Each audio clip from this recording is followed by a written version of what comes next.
आझाद मैदानावरच नव्या मंत्रिमंडळाचा शपथविधी जो पार पडणार आहे। आझाद मैदानावरतीच नव्या सरकारचा शपथविधी होणार असल्याची आता एक क्षणाची महत्त्वाची बातमी हाती आलेली आहे, ती आपण जाणून घेतोय। त्यामुळे हा शपथविधी आझाद मैदानावरतीच पार पडतोय, पण आता शक्यतो 5 तारखेलाच हा पार पडेल असं खुद्द पुण्यात अजित पवारांनी माध्यमांशी बोलताना म्हटलं होतं। पण न्यूज 18 लोकमतने सगळ्यात पहिल्यांदा ही बातमी जी आहे ती देऊ केलेली होती की 5 तारखेला आझाद मैदानावरतीच नव्या सरकारचा शपथविधी सोहळा जो तो पार पडेल। पण आता चंद्रशेखर बावनकुळेंनी देखील याबद्दलची माहिती देऊ केलेली आहे। त्यामुळे न्यूज 18 लोकमतने सगळ्यात पहिल्यांदा दिलेली ही जी बातमी आहे ती खरी ठरल्याचं आपण बघतोय की आता खुद्द भाजपचे प्रदेशाध्यक्ष चंद्रशेखर बावनकुळे यांनी याबद्दलची माहिती दिली आहे आणि पंतप्रधान मोदींच्या उपस्थितीत हा शपथविधी सोहळा पार पडेल। 5 तारखेला संध्याकाळी 5 वाजता हा शपथविधी सोहळा पार पडतोय आणि याच विषयी आपण बोलणार आहोत। आपल्या बरोबर आहेत भाजपचे नेते प्रवीण दरेकर। प्रवीण भाऊ, 5 तारखेला शपथविधी पार पडणार हे निश्चित आहे का आणि मंत्रिमंडळ कशा पद्धतीचं असेल? मला वाटतं अधिकृतपणे अजून घोषणा झालेली नाही, परंतु 5 तारखेला होईल अशी दाट शक्यता आहे। किंबहुना तशा प्रकारची तयारी आम्ही सुरू केलेली आहे, परंतु पक्ष म्हणून किंवा सरकार म्हणून अधिकृतपणे 1-2 दिवसांमध्ये त्या ठिकाणी सांगितलं जाईल। परंतु मला वाटतं आता 5 तारखेला शपथविधी 100% होईल, कारण बरेच दिवसही झालेले आहेत। दोन्ही पक्षांनी गटनेते निवडलेत आणि त्याच्यामुळे 2 दिवसात आम्हाला गटनेताही त्या ठिकाणी निवडावा लागणार आहे आणि सगळी प्रोसेस करून 5 तारखेला शपथविधी होईल अशा प्रकारचा पूर्ण विश्वास आहे। तथापि अधिकृत घोषणा पक्ष किंवा सरकार पातळीवर होईल। 18 जण यामध्ये शपथ घेतील असं कळतंय। यामध्ये मुख्यमंत्री, 2 उपमुख्यमंत्री यासह 18 जण की एकूण आकडा हा 18 मंत्र्यांचा असेल? हा माझ्या अखत्यारीतला विषय नाही आहे। संख्या ठरवणं हा अधिकार त्या ठिकाणी आमचे श्रेष्ठी पक्षाचे त्यांचा आहे, महायुतीच्या 3 नेत्यांचा आहे। त्याच्यामुळं किती उपमुख्यमंत्री असतील, आकडा कितीचा असेल, हे सर्व गोष्टी आमच्या पक्षश्रेष्ठी त्या ठिकाणी सांगू शकतील किंवा हे 3 नेते एकत्रितपणे सांगू शकतील। प्रवीण, मुख्यमंत्री कोण? देवेंद्र फडणवीस? नाही, या ठिकाणी त्या संदर्भात सुद्धा भारतीय जनता पार्टीचा गटनेता 1-2 दिवसामध्ये निवडल्यावर त्या ठिकाणी स्पष्टता येईल, परंतु आम्हाला वाटतं देवेंद्रजी फडणवीस साहेब मुख्यमंत्री व्हावेत। जर गटनेता देवेंद्र भाऊ असतील तर म्हणजे मुख्यमंत्री देवेंद्र फडणवीसच होणार का? हो, अर्थात गटनेता जर भारतीय जनता पार्टीचा देवेंद्र फडणवीस साहेब असतील तर मोठ्या पक्षाचा गटनेता हा त्या ठिकाणी कॅन्डिडेट असतो आणि त्या ठिकाणी शिंदे साहेबांनीही त्या ठिकाणी सांगितले स्पष्टपणे की अमितभाई किंवा मोदी साहेब जो आदेश देतील त्या आदेशाला बांधील आहे। आणि त्याच्यामुळे मला वाटतं अजितदादा, शिंदे साहेब आणि देवेंद्रजी तिघांच्या समन्वयातनं त्या ठिकाणी दिल्लीच्या मार्गदर्शनाखाली मुख्यमंत्र्याचा निर्णय होईल। भाऊ, 2 दिवसाचा जो काही गॅप या ठिकाणी दिसतोय त्याचं नेमकं कारण काय? नाही, आता काय ह्या प्रक्रियेतला गॅप किंवा निर्णय प्रक्रियेतला मी माणूस नाही आहे।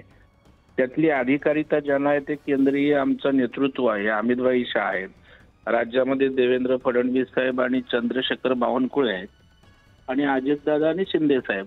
मला वाटतं हेच संबंधित लोक या विषयासंदर्भात गॅप का, जागा कितीचा शपथविधी होणार, कोण असणार, याचं उत्तर देणारे हे सर्व अथॉरिटी आहेत। प्रभू, अशी एक चर्चा आहे चांदा ते बांधा जे राजस्थानमध्ये भाजपने केलं।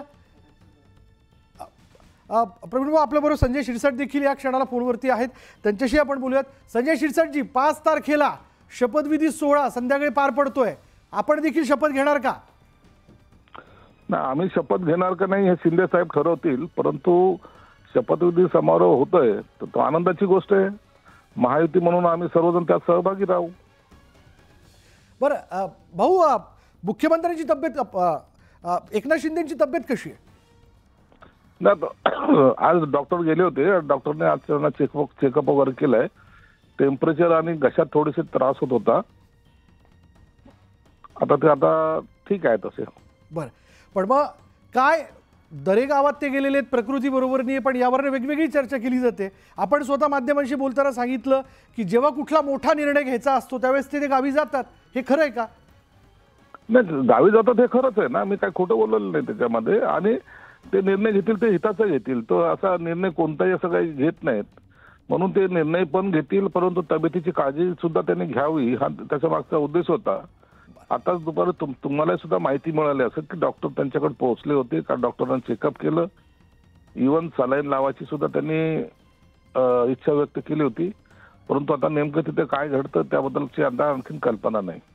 5 तारखेच्या संध्याकाळच्या शपथविधी सोहळ्यात शिंदे गटाकडनं कोणकोणते चेहरे शपथ घेतील, काय चर्चा आहे? म्हणजे तुमच्यात आपापसात तर याबद्दल चर्चा असेलच. नाही, याच्याबद्दल काही चर्चा आम्ही करत नाही. आता शिंदे साहेब जी यादी देतील ते लोक शपथ घेतील एवढंच आम्हाला माहिती आहे. कोणाची नावं असतील, कोण कोण असतील, कोणाला कोणतं खातं दिलं जातील याच्यावर कोणतीही चर्चा आमच्यामध्ये होत नाही. पण म्हणजे सरकारमध्ये आपण असणार आहात? नक्की सरकारमध्ये असणारच ना. आपण महायुतीचं सरकार आहे, आम्ही त्याच्यात सहभागी आहोतच ना.